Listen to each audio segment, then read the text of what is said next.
NCERT math solution के इस YouTube channel पे हम आपका स्वागत करते हैं और आज इस वीडियो में हम आपके लेकर के आए क्लास 10th मैथ्स यूनिट 3 दो चर वाले रैखिक समीकरण युग्म मोस्ट इम्पॉर्टेंट एमसीक्यूज क्वेश्चन जो कि आपके एग्जामिनेशन के पॉइंट ऑफ व्यू से बहुत ही इंपॉर्टेंट है। तो वीडियो को लास्ट तक जरूर देखिए। अगर आप चैनल पर नए हो तो चैनल को सब्सक्राइब कर लीजिए, बेल आइकन को प्रेस कर लीजिए और इस वीडियो को सोशल मीडिया पर अपने एजुकेशनल ग्रुप में और अपने फ्रेंड सर्कल में जरूर शेयर करें। तो स्टार्ट करते हैं वीडियो को। क्लास 10th मैथ्स यूनिट 3 दो चर वाले रैखिक समीकरण युग्म most important MCQs question. Question first है, यदि x इक्वल टू a और y इक्वल टू b समीकरण x minus y equal to 2 तथा x plus y equal to 4 के हल हो तो a और b के मान क्रमशः है। ठीक है, ऑप्शंस हमारे पास दिए हैं। तो क्वेश्चन को हम क्या करते हैं, आगे सॉल्व करते हैं। ठीक है, और इसमें से ये ऑप्शंस में से कौन सा ऑप्शन राइट है ये हम देखते हैं। ठीक है, तो सॉल्व करेंगे तो इसे विलोपन विधि से सॉल्व कर लेते हैं। हमारे पास दिया है क्या है, x minus y equal to 2 और x plus y equal to 2। ठीक है, तो ये y से y कैंसिल हो जाएगा और ये x 2x इक्वल टू ये 4 है, 2x इक्वल टू क्या होगा, ये 4 और 2 6। ठीक है, तो x तो 6/2 तो x बराबर क्या हो जाएगा 3। तो क्या करोगे, x के मान को आप ये वाले यहाँ पे इसमें रख सकते हो, ये वाले समीकरण में रख सकते हो। आप x का मान क्या रखना है आपको 3। तो x plus y equal to 4 में x की वैल्यू हम क्या रखेंगे 3। तो 3 प्लस वाई इक्वल टू 4 तो y इक्वल टू 4 माइनस 3 तो y इक्वल टू क्या हो जाएगा 1। तो देखिए x बराबर 3 और y इक्वल टू 1, x बराबर हो गया 3 और y इक्वल टू क्या हो गया 1 हो गया। यही होगा आपका आंसर। ऑप्शन आपका राइट होगा सी। ऑप्शन राइट क्या होगा, ऑप्शन राइट होगा सी। ठीक है, 3 और 1। इसके बाद क्वेश्चन सेकंड है, के किस मान के लिए समीकरण 3x माइनस वाई माइनस 5 इक्वल टू 0 तथा 6x minus 2y minus k equal to 0 का कोई हल नहीं है। ठीक है, इसमें ऑप्शन हमारे पास दिए के इक्वल टू 2, के नॉट इक्वल टू 10, के इक्वल टू 10 और के इक्वल टू 5। तो क्वेश्चन को हम क्या करते हैं, सॉल्व करते हैं। अब देखिए कोई हल नहीं है, कोई हल नहीं होने वाली शर्त आप जानते हो कि क्या होता है, अगर a1/a2 equal to b1/b2 not equal to c1/c2 ऐसी, तो ये क्या होते हैं, समांतर रेखा है जिसका कोई हल नहीं होता। तो ऐसे कंडीशन में आप देखो हम वैल्यू रख देते हैं a1/a2। ठीक है, a1 क्या है हमारे पास 3 और a2 क्या है 6। तो 3 का 3 3 दूनी 6 1/2। ठीक है, फिर b1/b2, b1 क्या है हमारे पास -1 और b2 है हमारे पास -2। तो माइनस से माइनस के कैंसिल 1/2।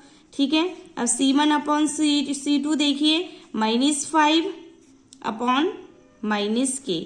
तो k से k कैंसिल हो जाएगा तो 5/k क्या है 5/k, जिसमें देखिए ये दोनों एक दूसरे की इक्वल है, लेकिन ये थर्ड वाला इक्वल है क्या, नहीं है।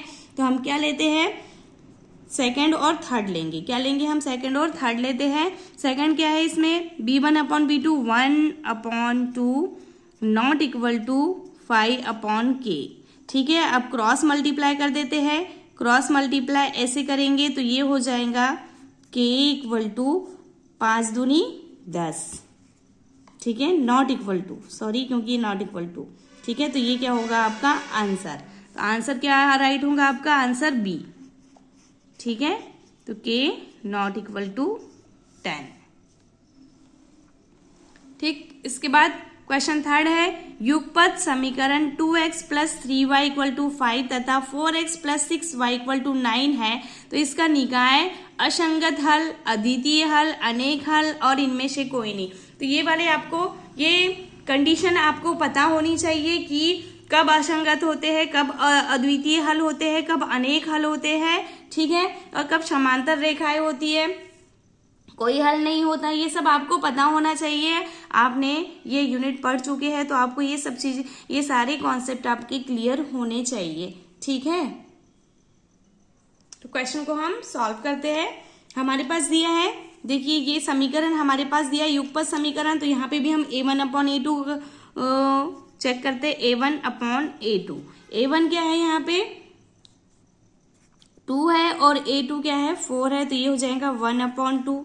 फिर b1/b2 क्या होगा यहाँ पे 3/6, तो 3 1 3, 3 2 6, तो ये भी 1/2। ऐसे c1/c2 इक्वल टू क्या होगा, देखो क्या है यहाँ पे 5 और यहाँ क्या है 9। ठीक है, -5 -9, माइनस से माइनस कैंसिल हो जाएगा तो 5/9। ठीक है, तो हमारे पास कंडीशन क्या आई, a1/a2 equal to b1/b2 not equal to c1/c2, क्योंकि देखो ये दो वैल्यू सेम है, लेकिन ये सेम है क्या, नहीं है, तो ये क्या होती है, समांतर रेखाएं होती है। ठीक है, पैरेलल लाइन होती है, समांतर रेखाएं होती है, इसका कोई हल नहीं होता। और ये क्या होता है, असंगत होती है। क्या होती है ये, असंगत। तो इसका आंसर क्या होगा, आप लगा सकते हो, इसका आंसर क्या होगा, असंगत, ए। ठीक है, असंगत हल। ठीक है, इसका क्या होगा आंसर। क्वेश्चन 4 है, समीकरण युग्म x + 2y = 4 तथा 2x + y = 12 का ग्राफीय निरूपण किस प्रकार की रेखा होगी। ठीक है, फर्स्ट है प्रतिच्छेदी रेखा, अप्रतिच्छेदी रेखा है, समांतर रेखा है और संगत रेखा है। ठीक है, इसे भी हम सॉल्व करते हैं। यहाँ पे देखिए a1/a2 लेते हैं हम, तो क्या होगा ये 1/2। ऐसे ही b1/b2, b1 2/1। ठीक है, तो देखिए यहाँ पे ये क्या होगी, एक दूसरे के इक्वल है क्या, नहीं, तो ये क्या होगा a1/a2 not equal to b1/b2। तो ऐसे में ये क्या है, प्रतिच्छेदी रेखाएं होती है। कौन सी रेखाएं होती है, प्रतिच्छेदी रेखाएं होती हैं। इंटरसेक्टिंग लाइन कहते हैं इसे, क्या कहते हैं, इंटरसेक्टिंग लाइन। और ये क्या होते हैं, संगत होते हैं। तो यहाँ पे इसका आंसर क्या होगा, इसका आंसर होगा प्रतिच्छेदी रेखाएं, प्रतिच्छेदी रेखाएं, ऑप्शन ए राइट होगा इसका।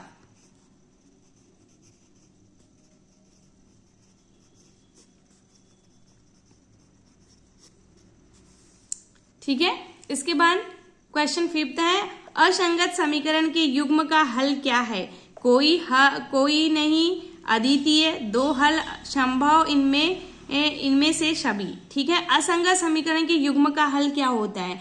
ठीक है, तो देखिए असंगत समीकरण मतलब क्या, समांतर रेखाएं होनी चाहिए जिसका कोई हल नहीं होता, जिसका कोई हल नहीं होता, और क्या है, रेखाएं समांतर होनी चाहिए। तो इसका आंसर क्या आएगा, कोई नहीं। ठीक है, ऑप्शन ए इसका क्या होगा, आंसर होगा, कोई नहीं। ठीक है, फिर देखिए नेक्स्ट है, आश्रित समीकरण के युग्म का हल क्या है। ठीक है, अद्वितीय हल, दो हल, अनगिनत हल, इनमें से कोई नहीं। ठीक है, तो अद्वितीय आश्रित समीकरण मतलब क्या होता है, संपाती रेखा है। संपाती रेखा है मतलब संपाती रेखा है समझते, जिसका अद्वितीय रूप से अपरिमित रूप से अनेक हल होते हैं। संपाती रेखाएं में क्या होता है, अपरिमित रूप से अनेक हल होते हैं, मतलब अनेक हल, बहुत सारे हल। तो यहाँ पे ऐसे कोई ऑप्शन दिख रहा है, देखिए अनगिनत हल, अनेक हल या अनगिनत हल एक ही होता है, तो इसका आंसर क्या होगा, सी। ठीक है, अनगिनत हल। ठीक है, इसके बाद नेक्स्ट है क्वेश्चन 7, दो रैखिक समीकरण a1x + b1y + c1 = 0, a2x + b2y + c2 = 0 है, और a1/a2 = b1/b2 not equal to c1/c2 है, तो आलेख होगा विरोधी, अविरोधी, समांतर, इनमें से कोई नहीं। तो देखिए आप जानते हो, अगर ये वाली कंडीशन आपके पास दी रही थी तो ये क्या होता है, समांतर होता है। क्या होता है, समांतर होता है। आपको कंडीशन पता होनी चाहिए। ठीक है, आपको कंडीशन पता होनी चाहिए, हम आपको लाइन से बता रहे हैं, आपको पता होना चाहिए। ठीक है, फर्स्ट है क्या है, प्रतिच्छेदी रेखा।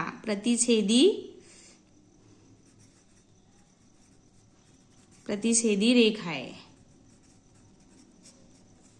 कौन सी कंडीशन में प्रतिच्छेदी रेखाएं होती है, जब A1/A2 not equal to B1/B2 हो।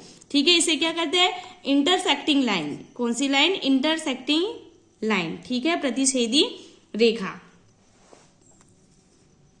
ठीक है, अब देखिए ये और ये क्या होते हैं, संगत होते। ये क्या होते हैं, संगत होते। इसके बाद देखिए सेकंड है, सेकंड क्या होता है, समांतर रेखाएं। समांतर रेखाएं कैसी होती है, ये एक दूसरे को जो कभी नहीं काटती ऐसी रेखा को क्या कहते हैं, समांतर। इसकी कंडीशन क्या होती है, A1/A2 equal to B1/B2 not equal to C1/C2। इसका कोई हल नहीं होता और ये असंगत होती है। ठीक है, इसका कोई हल नहीं होता है और ये असंगत होती है, और ये क्या होती है, संगत होती है। ठीक है, इसके बाद थर्ड है संपाती रेखा। थर्ड क्या है, संपाती रेखाएं।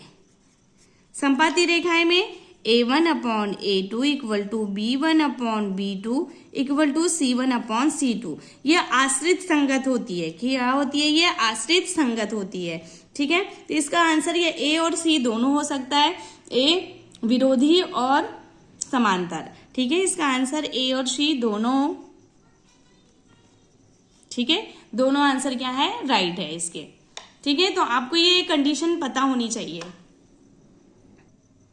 क्वेश्चन 8 है, एक रैखिक समीकरण का घात होगा। क्या घात होती है इसकी, 1 होती है। ये तो आपको पता ही होना चाहिए। इसका ऑप्शन क्या होगा, C राइट होगा। ठीक है, इसके बाद देखिए नेक्स्ट क्वेश्चन है क्वेश्चन 9, समीकरण x + y = 6 के कितने हल हो सकते हैं, 1, 2, अनंत, इनमें से कोई नहीं। तो देखिए कितने हल हो सकते हैं। देखो, एक चर वाले रैखिक समीकरण में एक ही हल होता है। ठीक है, वो अद्वितीय होता है। और दो चर वाले रैखिक समीकरण में अनेक हल होते हैं। ठीक है, अनेक हल होते हैं। तो यहाँ पे समीकरण आपको x + y = 6 दिया है कि कितने हल हो सकते हैं, तो इसका आंसर क्या होगा, अनंत। क्या होगा, अनंत। Option C Anant.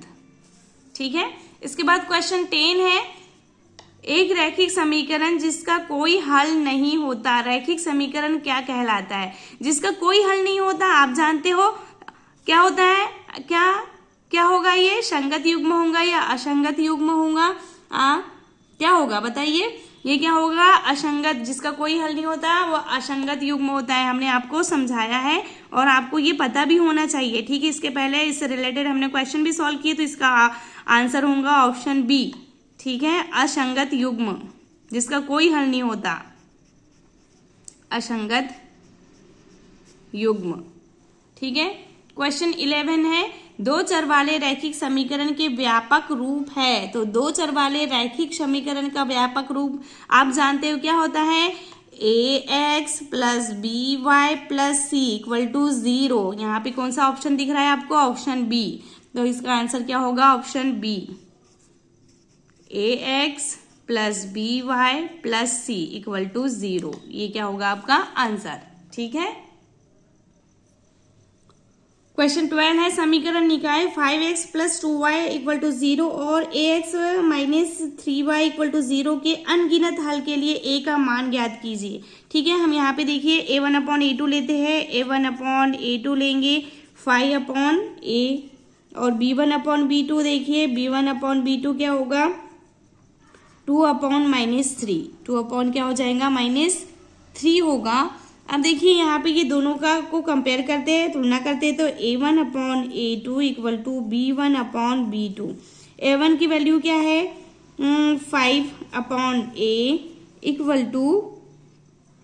Equal to ये क्या होगा, 2/-3। अब इसका क्रॉस मल्टीप्लाई करते हैं, क्रॉस मल्टीप्लाई करेंगे तो ये क्या हो जाएगा, ये होगा 5 3 = 15 माइनस का माइनस, और ये क्या हो जाएगा, a तो अब देखिए -15/2 = a। तो a की वैल्यू क्या, ए की वैल्यू क्या होंगी -15/2। ये क्या होगा आपका आंसर यहाँ पे दिख रहा है -15/2, ऑप्शन ए क्या है -15/2। ठीक, इसके बाद देखिए क्वेश्चन 13 है के किस मान के लिए समीकरण x + 2y = 7 तथा 2x + ky = 14 समपाती होगा। अब समपाती होने की कंडीशन आप जानते हो क्या? जब a1/a2 = b1/b2 = c1/c2 होती है तो ये क्या होते हैं? समपाती होते हैं। अब देखिए यहाँ पे हम क्या करते हैं, चेक कर लेते हैं। तो a1/a2 यहाँ पे क्या है? a1/a2 1/2, ठीक है, 1/2, यहाँ से 1 और यहाँ से 2।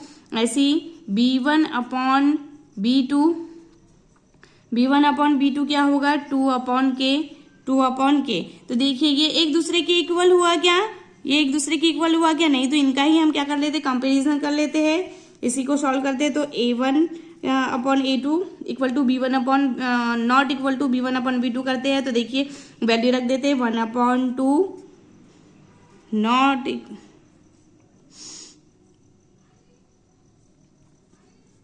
और ये 2/k क्रॉस मल्टीप्लाई कर देंगे तो k = क्या हो जाएगा? 4। ठीक है, तो इसका आंसर क्या होगा? Option C. ठीक है, ऑप्शन सी क्या होगा? इसका आंसर होगा।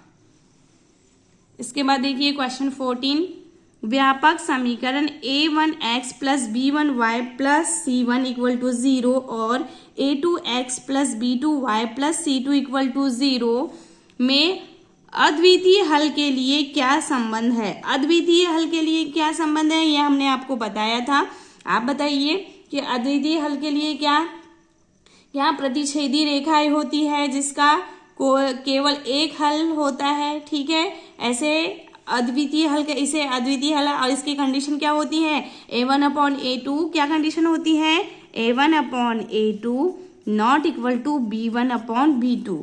ठीक है, इंटरसेक्टिंग लाइन कहते हैं इसे। क्या कहते हैं इसे? प्रतिच्छेदी रेखाएं, इंटरसेक्टिंग लाइन। इसका क्या होता है? अद्वितीय हल होते हैं।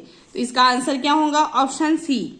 ठीक है, ऑप्शन सी a1/a2 ≠ b1/b2। ठीक है, अब देखिए क्वेश्चन 15 है समीकरण 2x + 3y = 5 में x = 1 हो तो y का मान क्या होगा? ठीक है, तो हम वैल्यू रख देते हैं। देखो हमारे पास समीकरण दिया है 2x + 3y = 5, जिसमें x की वैल्यू हमें क्या रखनी है? 1 रखनी है। रख देते हैं हम। तो ये होगा 2x की जगह हमने क्या रखा? 1 + 3y = 5। तो 2 × 1 = 2 + 3y = 5। तो 3y 2 को हम इधर लेके जाएंगे तो 5 - 2 तो 3y = 3। तो ये क्या हो? y = 3/3। तो y की वैल्यू क्या होगी? 1। y का मान क्या होगा? 1 होगा। ऑप्शन डी राइट होगा इसका। ठीक है, ऑप्शन डी क्या होगा? राइट होगा। ठीक, क्वेश्चन नंबर 16, अगर दो रैखिक समीकरण के आलेख समांतर रेखाएं है तो रैखिक समीकरण युग्म का अद्वितीय हल है, दो हल है, अनेक हल है या इनमें से कोई नहीं। ठीक है, तो समांतर रेखाओं में क्या होता है? कोई भी हल नहीं होता। तो इसका आंसर क्या होगा? इनमें से कोई नहीं। ठीक है, इनमें से कोई नहीं। ठीक है, इसके बाद नेक्स्ट क्वेश्चन है क्वेश्चन नंबर 17, दो चरों में रैखिक समीकरण युग्म x + y = 2 तथा 2x + 2y = 6 निम्न में से कौन सा गुण रखते हैं? प्रतिच्छेदी होते हैं, लंबवत होते हैं, एक दूसरे के समांतर है या इनमें से कोई नहीं। ठीक है, तो क्वेश्चन नंबर क्या है? 17। क्वेश्चन नंबर 17 तो देख लेते हैं, आगे चेक कर लेते हैं हम यहाँ पे a1/a2, a1 क्या है यहाँ पे? 1 और a2 क्या है? 2। b1/b2, देखिए b1 क्या है यहाँ पे? 1 और b2 क्या है? 2। हाँ, और c1/c2 = क्या होगा? क्या है यहाँ पे 2/6, ठीक है। तो ये 1/3, जिसमें देखिए A1/A2 इक्वल टू B1/B2 और नॉट इक्वल टू C1/C2, ये कंडीशन किसकी होती है आप जानते हो। देखो A1/A2 equal to B1/B2 not equal to C1/C2, ये क्या होती है, समांतर रेखाएं होती है। हाँ, क्या होता है ये, समांतर रेखाएं होती है। तो समांतर रेखा, इसका आंसर क्या होगा, एक दूसरे के समांतर है। ये रेखाएं क्या है, एक दूसरे के समांतर। ऑप्शन सी इसका क्या होगा, राइट होगा, सी, एक दूसरे के समांतर है, ठीक है। इसके बाद नेक्स्ट क्वेश्चन है 18, एक संख्या दूसरी संख्या से दुगनी है, दोनों संख्याओं का योग 27 है, तो संख्या क्या है। संख्या ऑप्शन में देखिए, ये ऑप्शन है आपके पास। तो क्वेश्चन को हम आगे सॉल्व करते हैं। माना एक संख्या, हम मान लेते हैं एक संख्या क्या है, x है। कौन सी संख्या x, और दूसरी संख्या क्या है, हमने दूसरी संख्या क्या मान लिया, y मान लिया। हाँ, अब क्या बोला है, क्या बोला है, दूसरी संख्या से दो गुनी है। एक संख्या दूसरी संख्या से दो गुनी है, मतलब संख्या एक है और सेकंड वाली दो गुनी है, तो 2y हो जाएगा। इसे हम दे देते हैं इक्वेशन फर्स्ट, ठीक है। दोनों संख्याओं का योग क्या है, दोनों संख्याओं का योग क्या है, तो देखिए यहाँ पे x plus y equal to क्या है, 27 है। इक्वेशन इसे दे देते हैं सेकंड, ठीक है, 27 है। हाँ, तो हमें क्या करना है, संख्या ज्ञात करनी है। तो हम ले लेते हैं यहाँ पे, देखिए x की जगह समीकरण 1 से x के मान को समीकरण 2 में रख लेंगे। तो यहाँ पे रख लेते हैं, तो ये होगा 2x plus 2y plus y equal to 27, 2y 1y 3y equal to 27, तो y equal to 27 divided by 3, 3 1 जा 3, 3 9 जा 27, तो y इक्वल टू 9, y की वैल्यू क्या आई, 9, ठीक, आपको दिख रहा है। अब देखो समीकरण 1 में y का मान रख देते हैं, समीकरण 1 में y का मान रखते तो x इक्वल टू 2 इंटू 9, तो x इक्वल टू 18, ठीक है। y इक्वल टू 9 हो गया और x इक्वल टू 18 हो गया, तो आपका आंसर ऑप्शन क्या लग रहा है, आपका ऑप्शन ए, ठीक है। इसका राइट आंसर क्या है, ऑप्शन ए 9 और 18, ठीक है। क्वेश्चन नंबर 19, ए के मान जिसके लिए समीकरण निकाय 10x plus 5y equal to a minus 5 तथा 20x plus 10y minus a equal to 0 के अनगिनत हल होंगे। और अनगिनत हल होने की कंडीशन क्या होती है, a1/a2 equal to b1/b2 equal to c1/c2, ऐसे कंडीशन में क्या होता है, ये अनगिनत हल होते हैं, ठीक है। तो हमारे पास दिया है,